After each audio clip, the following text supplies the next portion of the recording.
खबरें जो आपको सीधे जोड़ती हैं हमसे, जिनका आपकी जिंदगी पर होता है सीधा असर। खबरों की वही तस्वीर, बिना बदले बिना डरे, जज्बा सच का लिए, सच दिखाते हैं हम।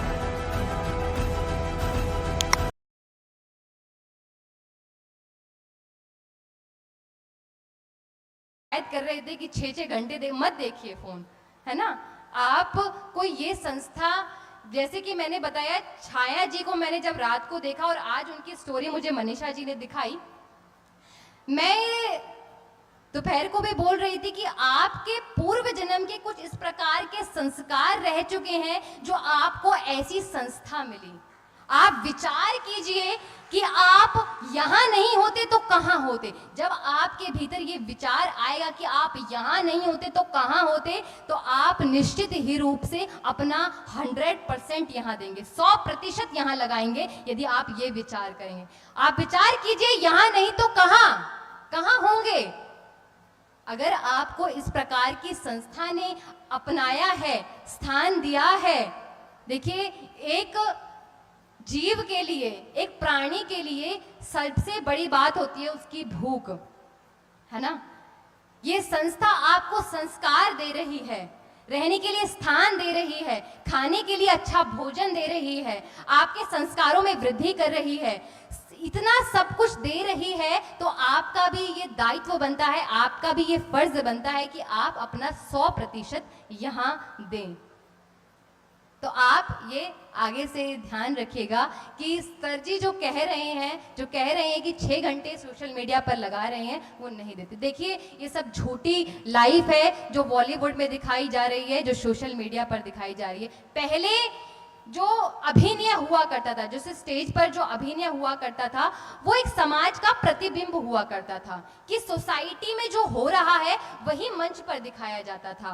पहले आपने बहुत पुरानी यदि मूवीज देखी होंगी, या जो अभिनय मंच पर हुआ करते थे, रामायण, महाभारत, जो इतिहास या तो इतिहास रह चुका है और या तो कोई समाज में ऐसा चल रहा है, उसका ही प्रतिबिंब हमें मंच पर दिखाया जाता था। लेकिन अब जो बड़े पर्दे पर चल रहा है, उसको हम धारण करते हैं और हम उसके जैसा बनने का प्रयास करते हैं। तो हमें दोबारा से उस प्रकार का काल लाना है कि ये बॉलीवुड वाले हमसे इंस्पायर हो कि अब समाज में क्या चल रहा है और हमें क्या दिखाना है। धीरे धीरे तो आ रहा है, जिस प्रकार की अब मूवीज आ रही हैं, जैसे अभी रिसेंटली गोधरा कांड आया, जैसे कश्मीर फाइल्स है, केरला स्टोरी है, इस प्रकार का अवेयरनेस आ रहा है। और मुझे लगता है कि ये इसी काल में आ पा रहा है, इसी सरकार में आ पा रहा है। तो ऐसा धीरे धीरे आ रहा है और हमें ऐसा वापस से बनाना है कि अब बॉलीवुड वाले दोबारा से ये देखें कि समाज में क्या चल रहा है और हमें क्या बनाना है। आगे मेरी एक बहन ने किसी ने यज्ञ के बारे में पूछा और गौतम जी भी एक मुझे बता रहे थे कि जो शांति कुंज हरिद्वार में है, वहां पे हफ्ते में एक बार यज्ञ होता है, हवन होता है, क्योंकि ऐसा कोई बच्चा वहां रहा, ऐसा कोई विद्यार्थी वहां रहा जिसने ऐसी शिकायत करी कि मेरे को जो अस्थमा का ये डिसीज हुआ है, वो इसीलिए हुआ है, ये बीमारी इसलिए हुई है क्योंकि ये रोज यज्ञ करवाते हैं। सबसे पहले तो ये बहुत बड़ा भ्रम है कि ऐसा कुछ नहीं होता है। आपने दान किए होंगे, बड़े से बड़ा दान किया होगा, लेकिन जो भी सबसे बड़ा दान है और महादान है वो है यज्ञ। और वो किस प्रकार से यज्ञ सबसे बड़ा दान है? देखिए, हम जब एक मिर्ची को आग में डालते हैं तो उससे एक धुआं निकलता है ना, और जब धुआं निकलता है तो काफी लोगों तक वो फैलता है और कोई ना कोई, अरे कौन सत्यानाशी मर गया जिसने मिर्च जला दी, जाता है वो। मतलब धुएं में, एक अग्नि में आप क्या डाल रहे हैं उसका प्रभाव कई दूर तक जाता है, कई लोगों तक जाता है। तो आप अग्नि में क्या डाल रहे हैं उसका प्रभाव दूर दूर तक जाता है। वैसे ही यज्ञ की जो सामग्री होती है, जो संविदा होती है, जो सामग्री होती है, उसमें 4 प्रकार के तत्व होते हैं। पहला सुगंधित, दूसरा पुष्टिकारक, तीसरा मीठे और चौथा रोगनाशक। ये 4 प्रकार के तत्व होते हैं एक सामग्री में। तो जो रोगनाशक, जो पुष्टिकारक है, वही इस वायु को शुद्ध करते हैं। आप देखिए, जब आप अपने घर में यज्ञ करते हैं और जो अग्नि में डालते हैं, वो एक सूक्ष्म रूप में बन जाता है।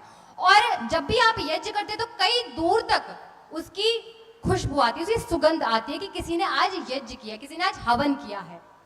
तो वो इसीलिए ही जाती है कि आप अग्नि में जो कुछ भी डाल रहे हैं वो दूर तक पहुंचता है और हर व्यक्ति के पास पहुंचता है। आप अपने घर में यज्ञ कर रहे हैं, केवल आपने अपने घर के वायुमंडल को शुद्ध किया, अपितु जहां जहां तक वो वायु जा रही है उस पूरे पर्यावरण को आपने शुद्ध किया। यानी आपने सूक्ष्म रूप से एक दान दिया है अपने पड़ोसियों को, अपने आसपास वालों को।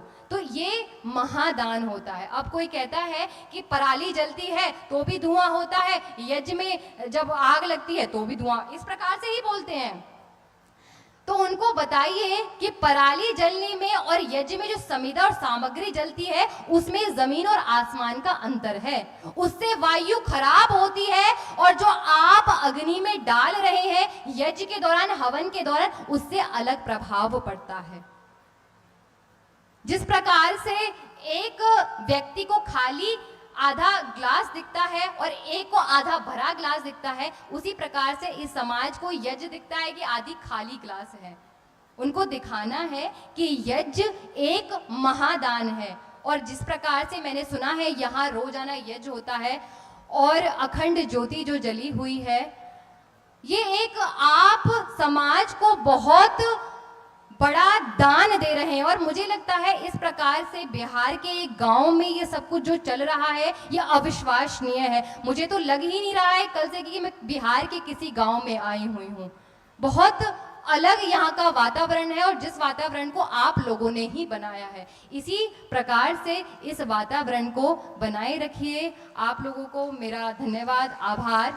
और एक बार जय घोष करेंगे। बहुत सारे विषयों को तो मैं नहीं कर पाई हूँ, लेकिन यहाँ आगे भी बोलना, लोग उठकर भी जा रहे हैं, तो मुझे लग रहा है कि आप लोगों को किसी प्रकार की देरी हो रही है। तो एक बार जय घोष करेंगे। मर्यादा पुरुषोत्तम श्री रामचंद्र की, योगेश्वर भगवान श्री कृष्ण की, धर्म की, अधर्म का, प्राणियों में, विश्व का, गौ माता की रक्षा हो। जय जय जय श्री राम। नमस्ते।